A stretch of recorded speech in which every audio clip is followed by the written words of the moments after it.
All right, this is real life, people. So, why did I decide to get on here? Oh, yeah. Sorry, I already took up 12 seconds, which apparently is your attention span. So, if you made it this far, woohoo! Yeah, so I'm going to just kind of do a slow roll around my setup today. I got like full on presentation mode today going. So I did 2 presentations today. I did one to 550 coaches. Love you all. And I did have to say one time I'm done with my sermon now because I did get pretty fired up. And I showed them my new tattoo. But I'm not showing you yet because I can't do that and hold my phone at the same time.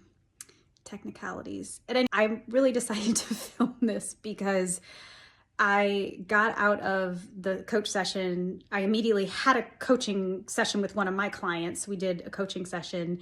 And then I joined my book coach and my publisher for a author mind session where I got to talk about what it is like to keep your book alive. And because I think most of you know me and you don't live under a rock, you know I wrote a book 5 years ago called Let Her Out, Reclaim Who You've Always Been.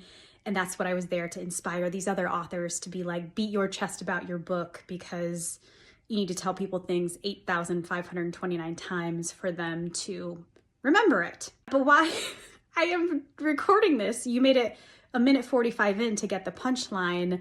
I opened up my phone when I got done and I saw that I had a notification on Facebook and it was from my old neighbor tagging me in her sourdough starter thread because she thought she almost killed Tony P, which is Dolene's father, and had asked me if I could get her some more starter. But good news, everyone.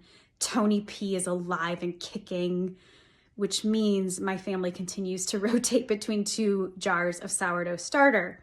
But I just thought, well, that is just a perfect description of my life right now. I go and do these big stage moments. I do really intimate private work. I go share something I'm super passionate about, and then I have a note about sourdough starter. This is real life, people.